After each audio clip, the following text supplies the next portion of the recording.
Boris Johnson's demise meant Britain could have had a serious Prime Minister. Instead, we're likely to get Liz Truss. I'll be joined in a few moments by Aaron Bastani. We're going to discuss her campaign. We also have loads of other big stories tonight. The media are still ignoring the contents of the Forde report.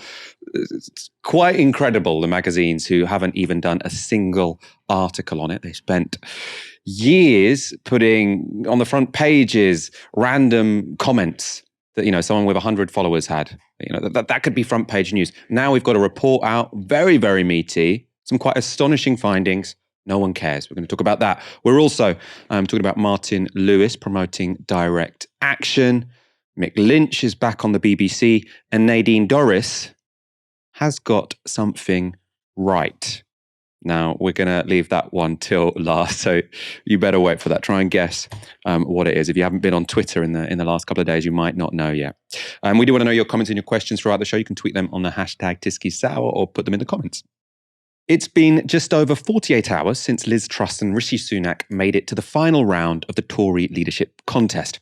And a new YouGov poll shows one of them has a whopping advantage. When Tory members were asked how they would vote, 49% said Truss, with only 31% saying Sunak. If don't knows are excluded, Truss has a massive 24-point lead. It's a pretty big deficit for Sunak to surmount. And that's especially as Truss has been doubling down on a topic popular with the Tory base, tax cuts. Speaking to the BBC's Nick Robinson, she defended her tax-cutting agenda. My tax cuts will decrease inflation. Really? Because what they Can do... you point to a single chancellor, a single governor of the Bank of England, single leading economist who thinks that cutting taxes with borrowed money does anything other than increase inflation? Patrick Minford, who's written an article about it this weekend. There's one. There's one.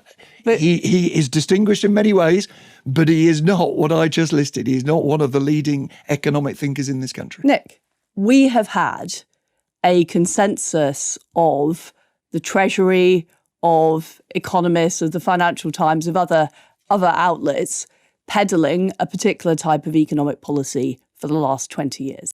In that interview, Truss also claimed that tax cuts could boost growth and prevent a recession, and that tax cuts would boost government revenue. So sort of a reimagination of the Laffer curve, very much discredited. I'm joined now by Aaron Bastani. As we heard there, everything Liz Truss is talking about is pretty unconventional economics. Should we care? We should care, Michael. It is interesting to see a Tory leader, potentially. I mean, she looks like she should be the odds-on success to Boris Johnson favourite to basically lean into deficit-funded tax cuts. It is interesting. And for the BBC, Nick Robinson to say, well, all the senior economists say this, it's reminiscent of when they used to say that to Nigel Farage about Brexit. And they would say, well, the WTO say this. And he would say, who the hell are the WTO? This is what we're going to do. The question is, of course, have the electorate had enough of that? Has that genre of politics failed? I would be very wary of the left also defending establishment neoclassical economics. But I think it almost certainly would push up inflation, or we'd have to increase interest rates. But this is for another time. I think you made a very good point back in the day, Michael, that when we had very low inflation, like 1%, a big program of public spending, public works, which was being touted by Labour in 2017, 2019, actually that's a good way to bump up inflation 2, 3, 4% when you have ultra low inflation. We've come out of that. We've now got 9.4% inflation on CPI, 11.8% on RPI, which includes mortgage costs. That is the real rate of inflation. CPI is kind of cooking the books. So it's more or less 12%. So what she's saying here is highly risky, but she's also saying in an incredibly sort of dismissive way. That's the best criticism, and she's not taking it seriously. It is interesting. I do think Labour will have a problem here because they don't necessarily have an answer. They can take the sort of Institute for Fiscal Studies line and have a technocratic response, which is to say, this probably won't add up. Tax cuts, almost everyone agree, are inflationary, at least in the short term. I mean, if you think that they lead to growth in the long term, which personally, if you look at the past 20 years of British politics, they don't seem to. We've had a bunch of tax cuts in the last 12 years and growth has been anemic. But if you do buy into that line, it can be the case, theoretically, that it would lower inflation in the long term. But in the short term, everyone agrees, neoliberal, left-wing, whatever, that's probably going to cause further inflation in the short term. Obviously, I think Labour should be saying, yeah, don't worry about Liz Truss saying she's going to go into further debt. She's actually absolutely right at saying that COVID debt should be treated like a wartime debt, but she is wasting all of that on badly targeted tax cuts when what we should be doing is investing in public services which are at the brink of collapse after 12 years, something you're not going to hear from Liz Truss. And we will come back to policy, but it's her general wooden aura which has been getting just as much attention when it comes to a potential PM Truss. And that's included the recirculation of this clip from 2014. Our exports have increased by more than £1 billion over the past 4 years, and the results are superb. They are absolutely superb. We are growing wheat more competitively than the Canadian prairies. We're producing more varieties of cheese than the French.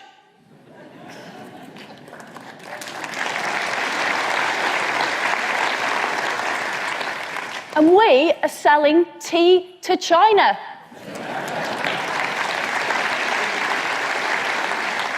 Yorkshire tea.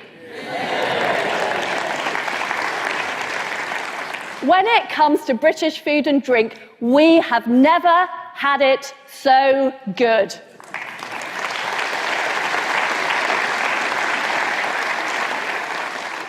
But as well as exporting our fantastic food abroad, I want to see us eating more British food here in Britain. At the moment, we import 2/3 of all of our apples. We import 9/10 of all of our pears. We import 2/3 of our cheese. That is a disgrace.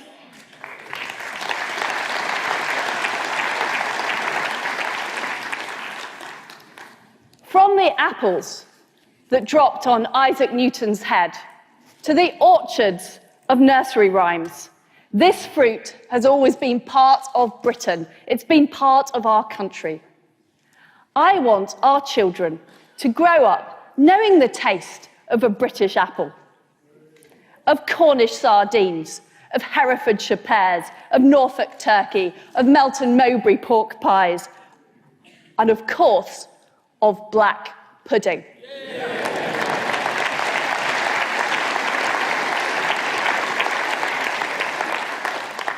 Under a Conservative government, Britain will lead the world in food, farming, and the environment. In a fortnight, I'm going to Paris for the world's largest food trade fair, and I will be bigging up British products.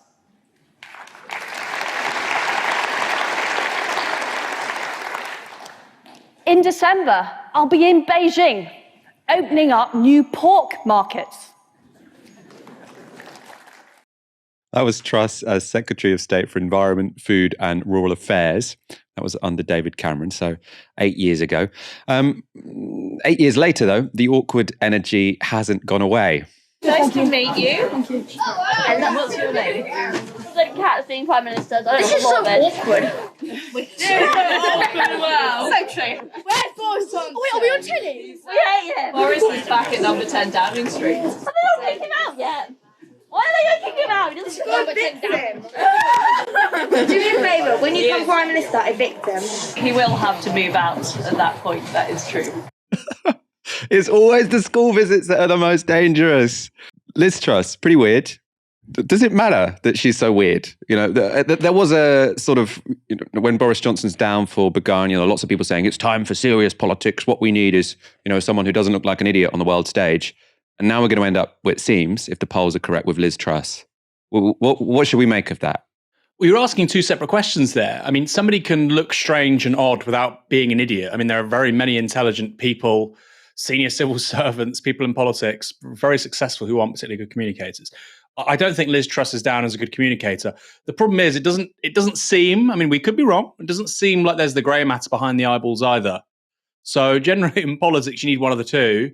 But then again, look, we don't know. We don't know. It's easy to say this stuff. Maybe she's doing what she has to do in order to become the Tory Prime Minister, because you have a selectorate of guys in their 60s in the southeast of England who love Margaret Thatcher, and that's monomaniacally what she's pursued for the last 2 years or since she's been a Tory MP, really. Maybe that's the case, but from the available evidence, she doesn't seem especially smart. I think people go overboard saying, oh, she's really stupid. She clearly has an ideology. She has an economic orthodoxy, which she believes in. You see that in Britannia Unchained, this incredibly strange book co-published by a bunch of Tory MPs more than a decade ago now. She believes in low tax. She believes in the free market. She thinks if you have less state and you have more free market and you get taxes as low as possible, then magically you'll get growth and productivity and innovation and rising living standards, which at this point, really, 14 years after the global financial crisis, more closely resembles a theology than a set of political convictions, because, of course, Britain reduced its corporation tax already after the Cameron government in 2010. It's the lowest of the G7. I think it went down as low as 15%. I think it's presently 17%. The plan is to get it up again into the mid-20s. Under Margaret Thatcher, it was 34%. That was the lowest corporation tax was ever under Margaret Thatcher. So historically speaking, we have incredibly low corporation tax, yet Britain still has a very low, extraordinarily low, it should be said, productivity, innovation economy, flat living standards, flat wages. So we've had a 14-year experiment basically showing that what she thinks, well, a 12-year experiment, demonstrating, concluding that what she thinks will work doesn't work. And yet, bizarrely, all of these people and their favorable media outlets like The Spectator and so on seem to think we haven't tried it yet. We haven't tried cutting corporation tax. Well, we did that and it was a complete failure. So is she stupid? Seems like it. Could be wrong. Is she charismatic and interesting? Absolutely not at all. I think that's confirmed. I think worst of all, though, is the fact that she has these commitments, these ideas, these orthodoxies, which all available evidence shows have failed. That, for me, is the most worrying part of Liz Truss. She's a fanatic for a failed creed. I think that's absolutely right. I think corporation tax didn't go any lower than 18%, but Jeremy Hunt and Sajid Javid wanted it to go to 15%, so it could have got worse. I think Liz Truss is more intimating she'll leave it where it is. As we explained on Wednesday's show, the Forde report, while critical of Corbyn's leadership, confirmed that complaints had been handled factionally by the Labour Party's right. It also found that media reporting around the leadership's supposed complicity in anti-Semitism was wholly misleading. Now, you might think this should be of interest to journalists who were obsessed with reporting on every minor detail of anti-Semitism in Labour for almost 5 years. But still, the release of the report has been met with virtual silence. For its part, the BBC has put out only one article on the report. It has this very bland headline: "Anti-Semitism used as factional weapon within Labour," says report. It's the only article they've got, the only headline they've got.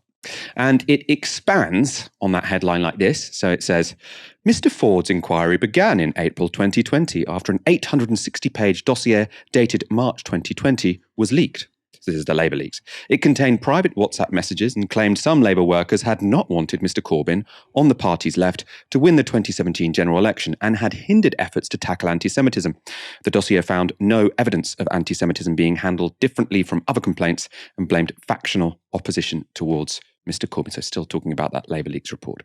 But Mr. Forde's report says factionalism was endemic within Labour and the issue of anti-Semitism was weaponised by both sides, not just the party's right. Now, that framing makes me want to tear my hair out. Obviously, that would be difficult, maybe scratch it out. The implication there is that everyone already knew the anti-Semitism issue had been exploited by the right, and that the real takeaway from the Forde report was that the left also behaved factionally. So the big takeaway from this report, it wasn't just the right who behaved factionally when it came to anti-Semitism. But what does that ignore? Is that if you went on the BBC and suggested anti-Semitism was exaggerated or weaponized by the right between the years of 2015 and 2019, you'd be called an anti-Semite, an apologist, and a conspiracy theorist. Now, apparently, it's just common sense.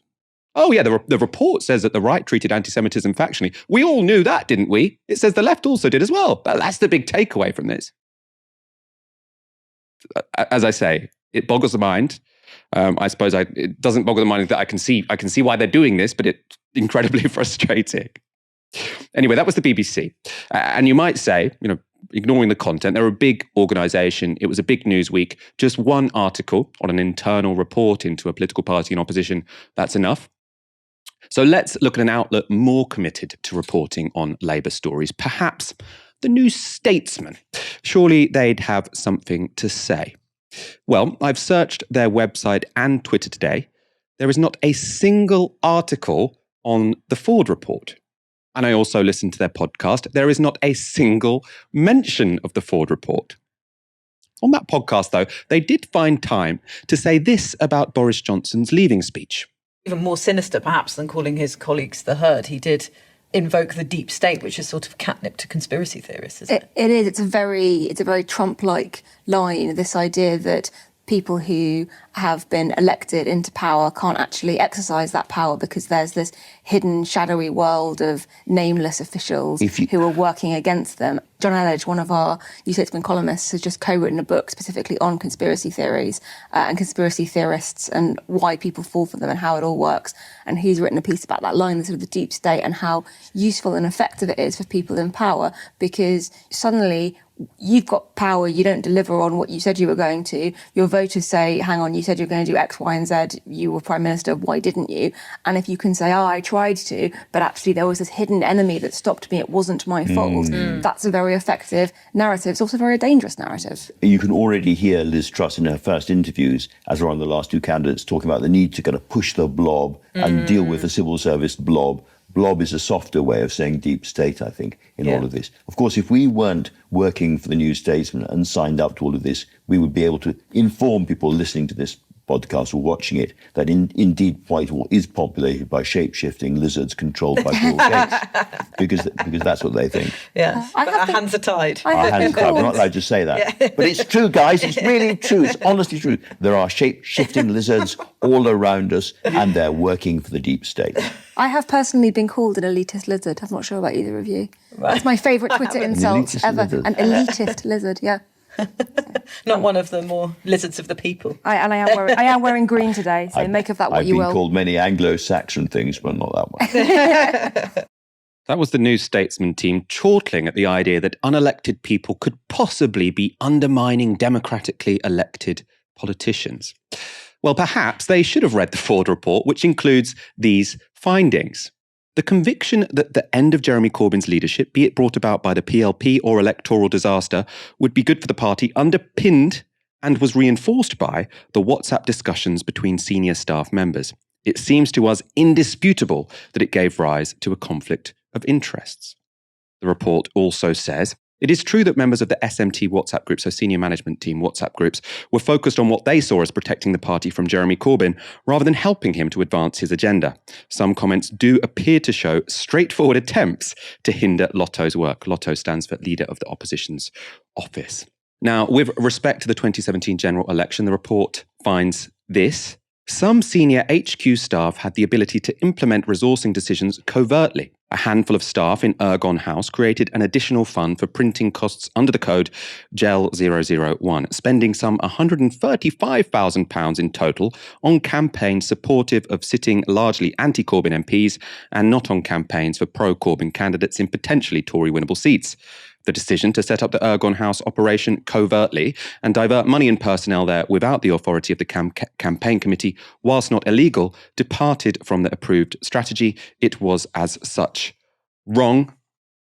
And it goes on to say it was unequivocally wrong for HQ staff to pursue an alternative strategy covertly. We are absolutely clear that this should never have happened, and we consider that the anger amongst the membership regarding the issue is justified. Now, the Forde report also concluded that unelected staff attempted to swing two democratic internal elections. So they said, in our view, the intention and effect of both validation exercises was to remove ballots from individuals who would otherwise have voted for Jeremy Corbyn. So the validation exercises there being who is and who isn't entitled to join the Labour Party, kicking people out who they think might vote for Jeremy Corbyn. Now, what bugs me here, if you made any of those claims between 2015 and 2019, I have no doubt that someone like Andrew Marr would have called you a conspiracy theorist and made some jokes about lizards. Aaron, are you surprised at all they're ignoring a report which shows just how much they got wrong? Absolutely not. I'm absolutely not surprised in the slightest, Michael, particularly with the New Statesman. Rachel Cunliffe, who was on that podcast, and I did Sky News with her once, and all she did was she did 20 minutes of outrage. Everything I said, she was just outraged. no, I don't think 500,000 Labour members are all racist. No, I meet lots of them. They're like nice old ladies. They're young students. They're people involved in disability rights activism. They're the bedrock of their community. Just like, I was like, you're not a normal, healthy, happy person here. Let's just kind of park that. And I know that sounds nasty, Michael, but a lot of legacy media talk to one another, and they have their beats. And generally speaking, in terms of broader civil society outside of London, outside the M25, people who don't think like them, don't talk like them, don't earn the same kinds of money they do. Not that there's huge amounts of money in legacy media for many people, though it can take you in the right direction if you want to go into lobbying or corporate affairs or whatever. There is just an impatience and an incuriosity for people who aren't like them. And I think just listening to that conversation was just, completely emblematic of that. Yeah, there's loads of conspiracy theories out there. Sure, there are. And there are other conspiracy theories, like Saddam Hussein in Iraq did 9/11. I think 70% of Americans believed that in 2002. There was a poll about that. That was a conspiracy theory peddled by the United States of America. So, and that was a conspiracy theory which led to the United States and its allies invading Iraq and destabilizing a region and 1 million people dying. That's quite a powerful conspiracy theory. But you don't think that's a conspiracy theory. And as I said on Wednesday, Michael, we talked about the Forde report, of course. There, I wrote a piece on it too. There are dozens of paragraphs in this report, in the Forde report, and I wrote this piece and I've quoted the paragraphs, but there are dozens of them where if you said anything like that, this is written by a QC, on the BBC or Sky or the New Statesman podcast or the Guardian podcast, anywhere, Channel 4 News, if you'd said anything like these paragraphs, you would have been mocked, derided, castigated, and cancelled. Not just by the people sitting alongside you who are meant to be articulating an opposing point of view. That's fine. That's how it's set up in legacy media. Often that's not a good thing, but that's how it's set up. But also by the host. The host would be chuckling, what a ridiculous thing to say. These quotes were cherry-picked on WhatsApp. Well, actually, Martin Forde is saying that the quotes that we first broke in that story from the senior management team were actually reflective and representative of what he calls, quote, discriminatory attitudes from the senior management of a political party. But apparently that's not a big deal for the New Statesman.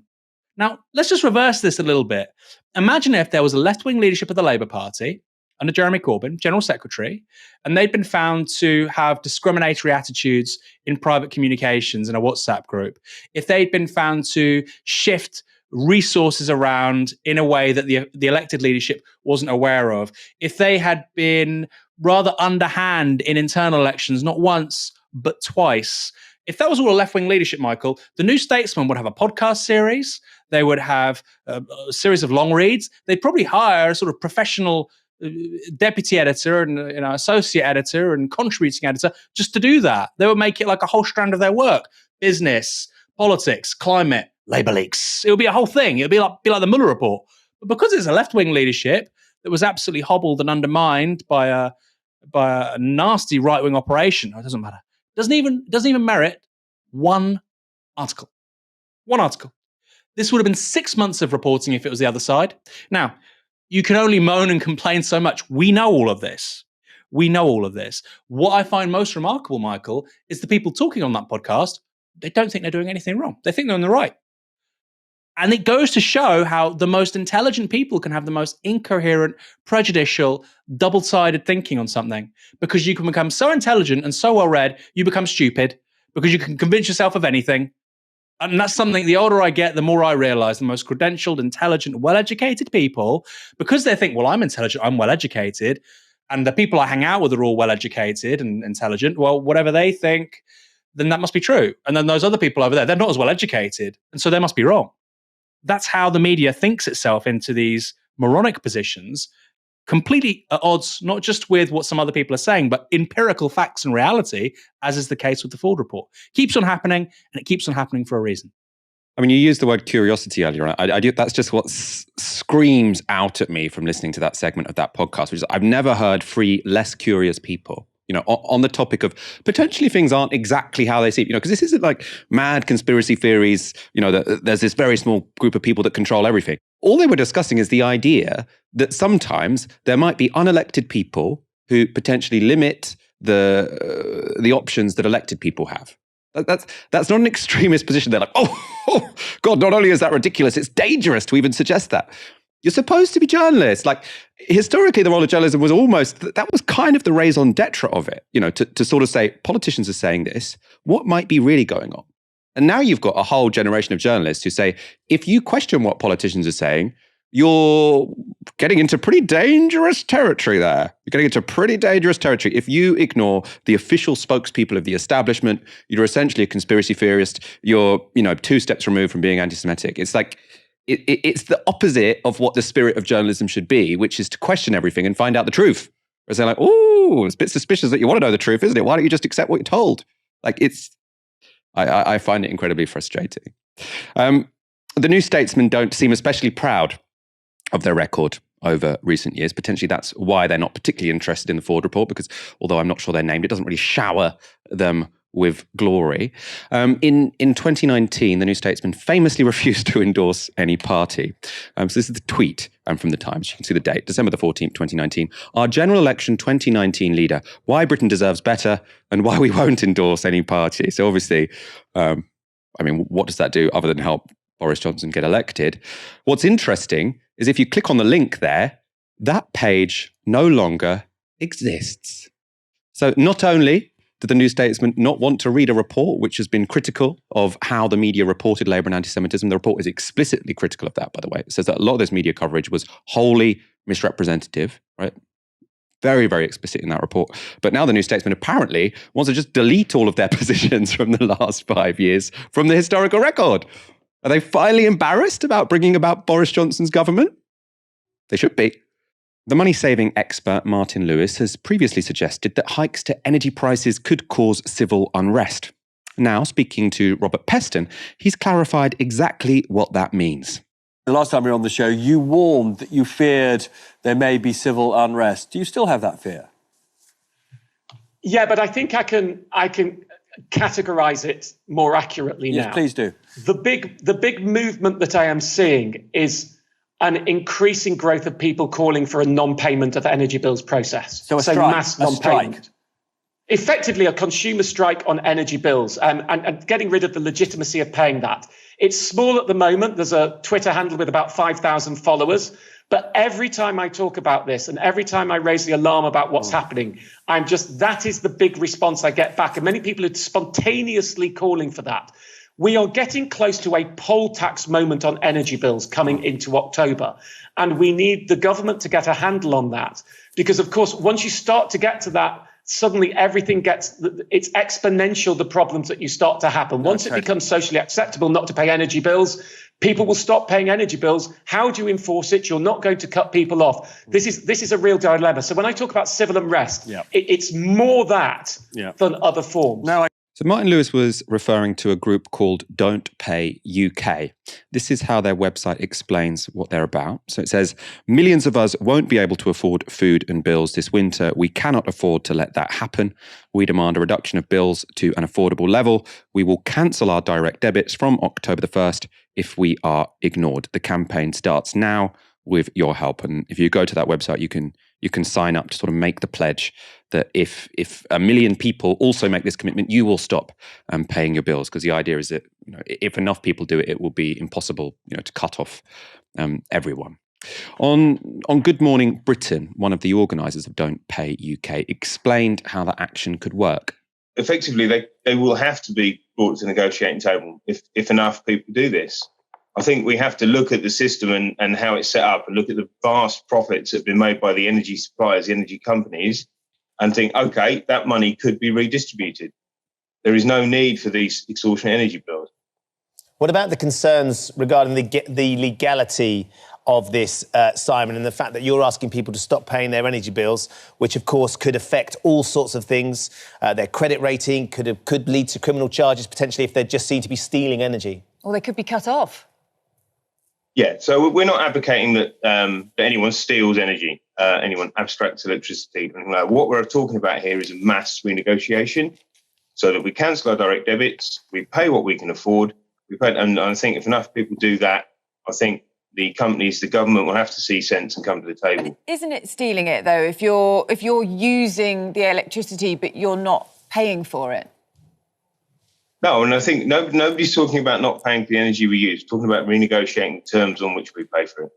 But you're just going to say, this is the price that I'm prepared to pay, no matter what the energy company has to pay to be able to get that energy to you. I mean, obviously, they're in a position where they can effectively extort as much as they want to take. And we're saying, no, that's not acceptable. There's too many people in this country who cannot afford, now having to make this choice between heating and eating, and that's not acceptable. Good Morning Britain also had Martin Lewis on to talk about Don't Pay UK. The biggest single response I've had from people when I've been talking online about the financial catastrophe that is coming this winter is people responding, what if we don't pay? So it was only waiting to happen for a group to get together to start to organise that. Now, I think the best way to approach this is that to be seen as a substantial warning sign to the government that more action is needed.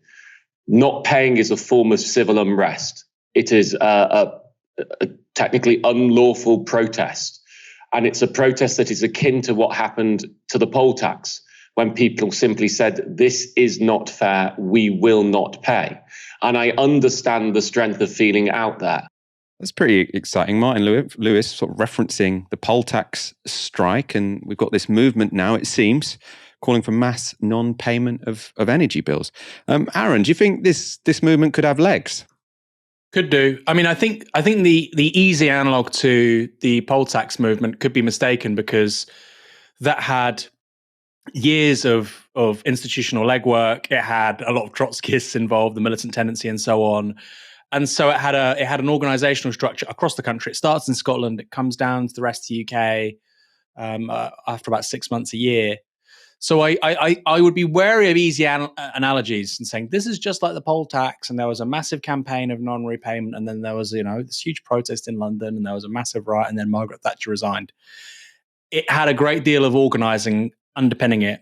Now, in the 21st century, with smartphones and WhatsApp and email lists and social media, yes, it's easier. You can create a movement more easily, but I still think you need all of that. Personally, could be wrong.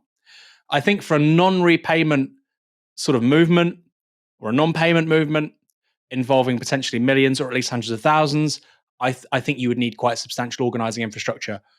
Who knows? I mean, I think for me, the nearest analog to this is in Spain with the 15M movement in 2011. These are campers. They start sitting out in town squares. You're very familiar with that, Michael. I think you were living in Spain at the time, or maybe shortly thereafter. They organized those originally through, I think it was only a couple of hundred people, committees of 6 or 7 people in a dozen cities and towns. And they managed to broker a kind of collective action, which over several months in 2011, included millions of Spaniards, eventually created the political space for Podemos.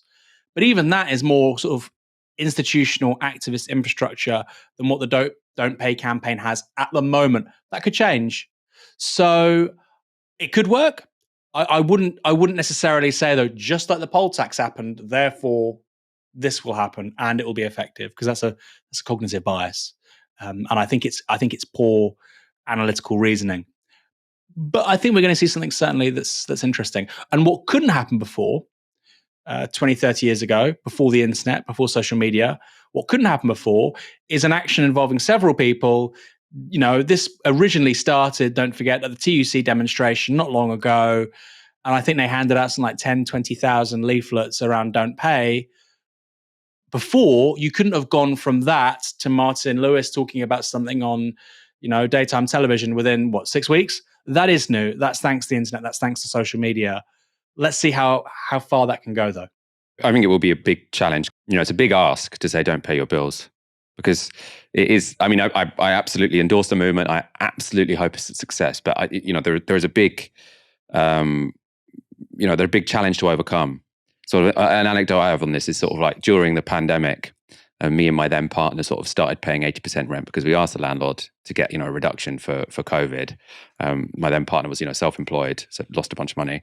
And we just thought, well, we'll just pay the 80%.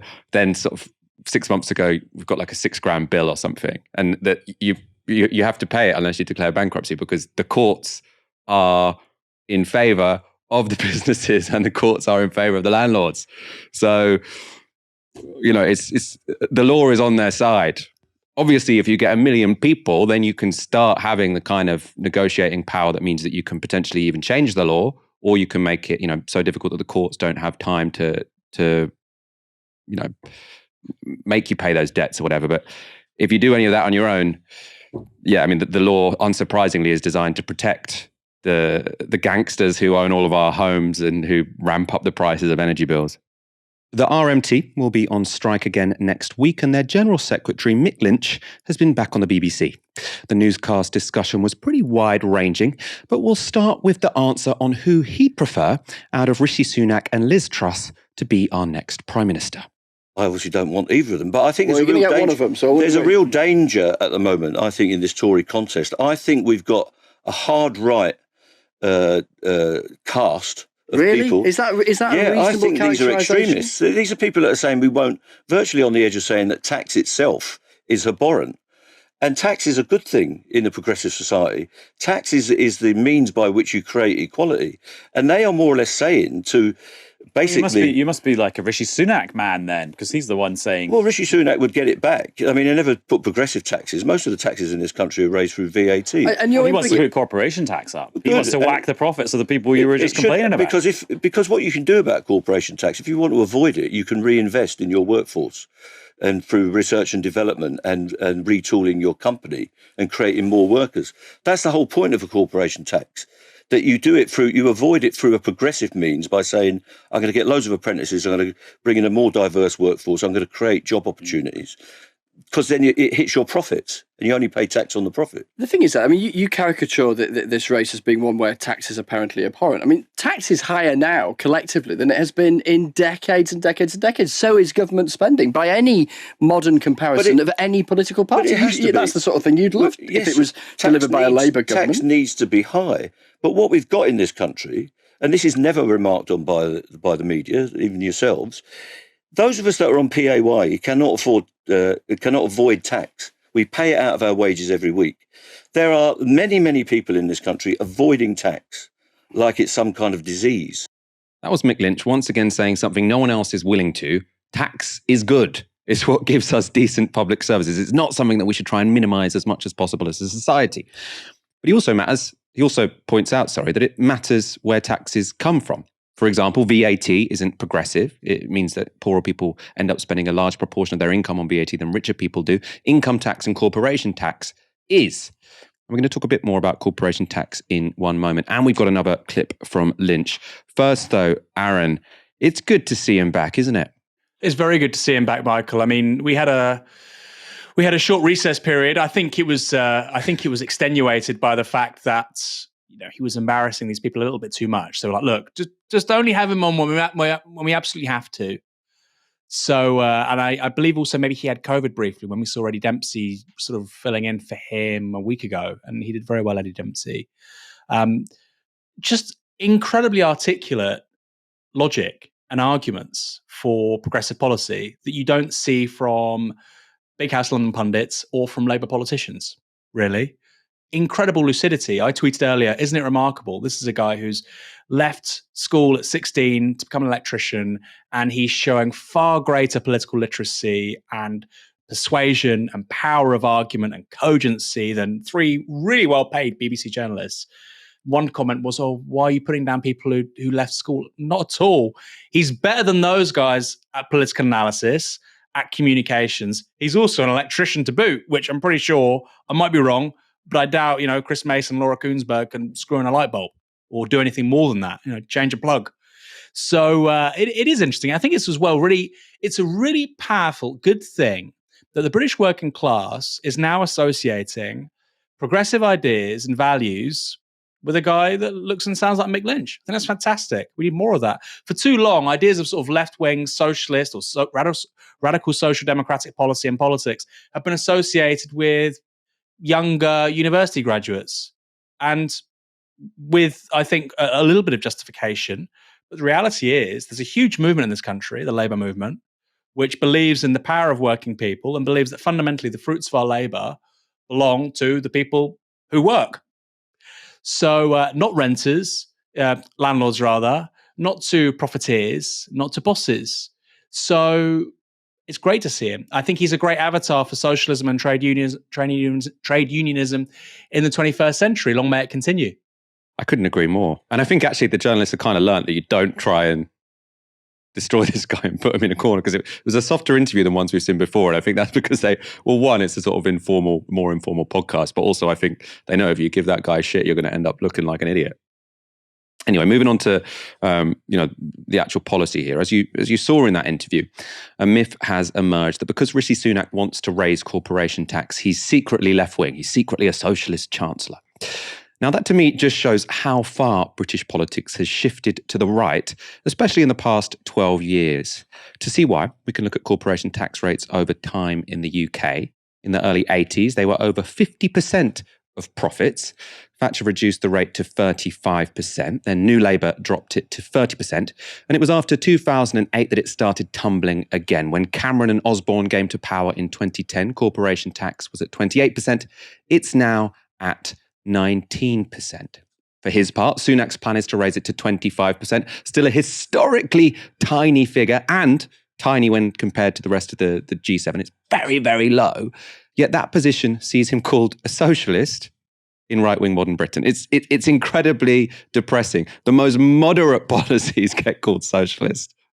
No wonder Jeremy Corbyn got destroyed. You got a Tory chancellor who wants to raise corporation tax to a level that's still lower than at any time in history before 2010. And yeah, he's going to get beaten by Liz Truss because she wants to cut taxes even more. Very depressing. Let's watch some more Mick Lynch to cheer us up. Is there something you've had to stop doing in your life? Because even though you know it's legit, if it got papped and put in the mail, you know that they would misinterpret it and it would harm your cause. Well, you'll be pleased to know that I've got the most boring regulation life. I'm a very traditional person. And I happen to have, traditional trade union, old Labour type politics. Now, maybe I'm just exceptional because that sort of thing has died out, but I'm hoping to articulate the case on behalf of a bit of fundamental redistribution of wealth and a square deal for working people. I think people have lost a lot of values, and I think the job of the trade unions at the minute is to re-establish some values about things like commonwealth, things like, and I mean the real meaning of commonwealth, things like shared values, shared economy, that the economy itself has got to be shared. That's the argument your movement's lost, though, isn't it? It has lost it, but it stopped pursuing it because it lost it in the short term in the late 70s and early 80s, but it's never gone back to it. It's been afraid of itself. Conservatism isn't afraid of its traditional values. And if you take this government now and the candidates, who I think are extreme right-wingers, they would not hesitate to jump on a bit of jingoism and nationalism and anti-migrant feeling, and they do it all of the time. And they would ride that wave as like surfers. What Starmer and others on the front bench have got to do is ride some kind of solidarity wave. And we've got to have a summer of solidarity, I think, about just the word redistribution of wealth. Wealth in this country is too polarised. All right, and there are too many people really struggling. Remarkably simple, but remarkably effective. We need to talk more about the redistribution of wealth in this country because inequality is out of control. Aaron, will that serve as a wake-up call to Keir Starmer? I doubt it, Michael. I don't think Keir Starmer is again one of those clever clogs that doesn't, genuinely doesn't think he's wrong, and I think he lacks quite strong self-reflection capacities. I think if over a period of time, over a year, if Mick Lynch, was this sort of iconic figure and people were sort of, taking the mickey out of Keir Starmer in the media, saying, "Why can't you be more like Mick Lynch?" Yeah, maybe. But for now, no, that's not his style. That's not the style of the people around him. The thing on corporation tax, which I just found remarkable, Thatcher reduced corporation tax, I think in 89 or 90 to 34%. That was the lowest it was ever under Margaret Thatcher, 34%, right? Which is significantly higher than it is now. It's significantly higher than it was planned to be under Rishi Sunak and Boris Johnson. And they're saying, well, the tax take now is bigger than ever before. Yeah, it's because VAT's gone up. It's because you're hammering middle income earners, right? It's like saying, well, the size of the state, all this money we're generating from student loans and all the interest we're putting onto graduates earning 30 grand a year who can't save anything to buy a house, but they can pay back their student loans. That's good, isn't it? A big state's good. No, a big state is not good if it's providing profits for shareholders in privately owned rail operators or for, water companies, or if The NHS increasingly is using outsourcing, which is inefficient, but it means more money. So that means it must be good. That's more socialist, right? If you're using more inefficient outsourcing and more resources, which needs higher taxes from middle income earners, great. That's socialism, right? No, it's not socialism. And I think there's been such an absence of thoughtful pushback to that when Mick Lynch comes along and sits down with them for an hour to talk about this stuff, they're like, oh, God, what the hell is going on? Because remember, Michael, as many times as you or Ash or I or socialist left-wing journalists have been going into the mainstream media, particularly over the last sort of 5 years, it's very rarely been in the context of a serious policy debate. Labour would propose a policy like this, and then they viewed their job as saying, well, it's wrong, isn't it? That can't work, can it? It can never having a rate of corporation tax still lower than Japan and California, two of the most innovative economies in the world. Well, that can't work, can it? Okay. We're not dealing with serious people in legacy media. The great thing about Mick Lynch, he hits a real sweet spot, is he's hugely informative and he pars the hell out of these people, but he's doing it in a really clever way and he's not being vicious to them in their faces, which is a gift. Very, very difficult to ruin somebody's logic so fastidiously, so quickly, so effectively without seeming mean. Very, very talented man. I agree. We've got to get him on soon. It's been a pretty weird week in UK politics.